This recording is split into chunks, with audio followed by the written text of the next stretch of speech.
Hello friends, welcome to my new blog. आप सभी को राधे कृष्णा। आई होप आप लोग अच्छे होंगे, स्वस्थ होंगे और खुशहाल होंगे। सुबह हो गई है, मैं भी अपनी नींद कंप्लीट कर आ गई। सबसे पहले मैंने किचन क्लीन किया, उसके बाद ब्रश करके फिर मैं चली गई नहाने। नहा कर आ गई अपने लड्डू को जगाने। लड्डू को मैंने जगाया, उनको थोड़ा सा खिलाया। उसके बाद फिर मैं उन्हें आ गई स्नान कराने के लिए। मैंने जल में तुलसी दल डाल के अपने लड्डू को स्नान भी करा दिया। स्नान कराने के बाद फिर मैं उनके शरीर को पोंछकर उनको वस्त्र पहना दूंगी। आज मैं थोड़ा येलो और रेड वाला ही पहनाऊँ क्योंकि आज मंगलवार है, तो मैं सोचती हूँ मैं मंगल और बृहस्पतिवार को थोड़ा उनको येलो और रेड में पहनाऊँ। वैसे तो मेरे पास एक रेड और है उनको पहनाने के लिए, लेकिन वो थोड़ा गर्मी करता और आज गर्मी भी ज़्यादा ही है क्योंकि धूप निकला हुआ है, तो गर्मी लगेगी उनको, इसीलिए मैंने वो नहीं पहनाया। तो ये कॉटन का है, तो इसीलिए मैंने यही पहना दिया अपने लड्डू को। लड्डू को कपड़े पहनाने के बाद उनको मैं सिंहासन पर बैठा दूंगी।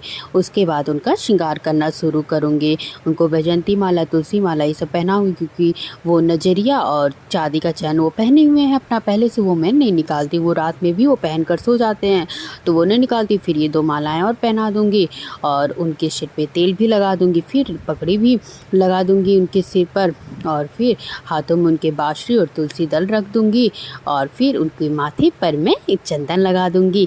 मैं गीला वाला ही चंदन इस टाइम अपने लड्डू को लगा रही हूँ, तो मैं गीला वाला चंदन लगा दूँगी क्योंकि ये बहुत अच्छे से लग जाता है और ये काफ़ी देर तक रहता भी है, तो इसीलिए मैं इस टाइम लड्डू को गीला वाला ही लगा रही हूँ क्योंकि ठंडक में तो ये सूख जाता है।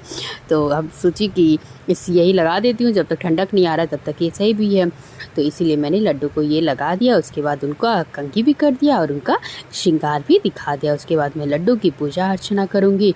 पूजा अर्चना करने के बाद उनके चरणों को स्पर्श करने के बाद फिर मैं अपने लड्डू के लिए भोग ले आई। भोग में मैंने बादाम भिगा हुआ लाया, उसके छिलके को मैंने निकाल लिया। उसके बाद बादाम और मिश्री अपने लड्डू को खिला दूँगी और पानी पिला दूँगी। उसके बाद फिर मैं भी आ जाऊँगी अपना गर्म पानी पीने, उसके बाद चाय पीने। आज तो मम्मी का व्रत भी है और पापा का भी व्रत है क्योंकि पापा मंगलवार रहते हैं और मम्मी का तीज का व्रत है, तो इसलिए दोनों लोग व्रत ही हैं।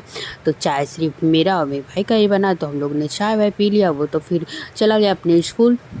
उसके बाद मैंने भी चाय वाय पिया, नाश्ता वास्ता किया और उसके बाद फिर मैं मम्मी के और पापा के लिए भी चाय और मूंगफली का दाना ये सब भून डाली और उनको भी दे दिया। उसके बाद फिर ये खाना भी बनना स्टार्ट हो गया क्योंकि खाना सिर्फ 2 ही लोगों का बनेगा, तो इसलिए मैंने चावल और सब्जी बना दिया और अपने लड्डू के लिए रोटी बना दिया। लड्डू के लिए रोटी ही बना देती हूँ, वैसे तो ज़्यादातर मम्मी की वजह से ही रोटी बनता है क्योंकि इतनी गर्मी में रोटी बनाने का बिल्कुल भी मन नहीं करता है, लेकिन मैंने सोचा आज अपने लड्डू के लिए रोटी बना देती हूँ क्योंकि दही घर का ही जमा हुआ था, क्योंकि तीज के लिए मम्मी ने जमाया हुआ था घर पे ही दही, तो ये मीठी भी दही थी, तो मैं सोची अपने लड्डू को खिला देती हूँ।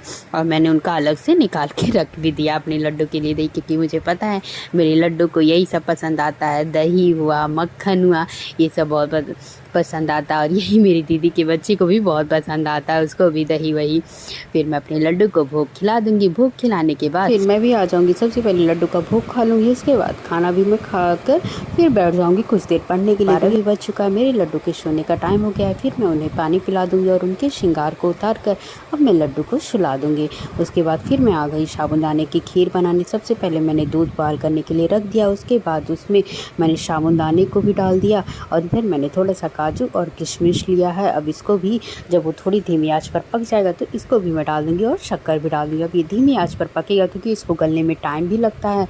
तब फिर ये आधे घंटे बाद बनकर तैयार हो गया। उसके बाद मैं अपने लड्डू के लिए निकाल कर रख लूँगी। वैसे जब तक मेरे लड्डू उठेंगे तब तक तो ये ठंडा हो जाएगा, फिर भी मैं अपने लड्डू के लिए निकाल कर रख लूँगी।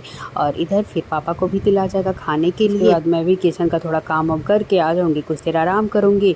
और इधर अब शाम हो गई है, लड्डू के उठने का टाइम हो गया है। फिर मैं उन्हें उठाकर उनके मुँह को पोंछ कर उनके श्रृंगार को करने के बाद अब मैं लड्डू को साबूदाने की खीर खिला दूँगी। वैसे तो ये ठंडा हो गया है, लेकिन तब भी मैं खिला दूँगी क्योंकि मैंने उन्हीं के लिए ही रखा था, तो इसीलिए मैं खिला दूँगी अपने लड्डू को साबूदाने की खीर खिलाकर पानी पिला दूँगी। उसके बाद मैं भी उनका ये जो साबूदाने की खीर है इसको मैं खुद खा लूँगी। आप सभी को अगर ये मेरा ब्लॉग अच्छा लगे तो प्लीज़ लाइक, सब्सक्राइब, शेयर और कमेंट करना मत भूलिएगा। आप सभी को राधे कृष्णा, बाय बाय।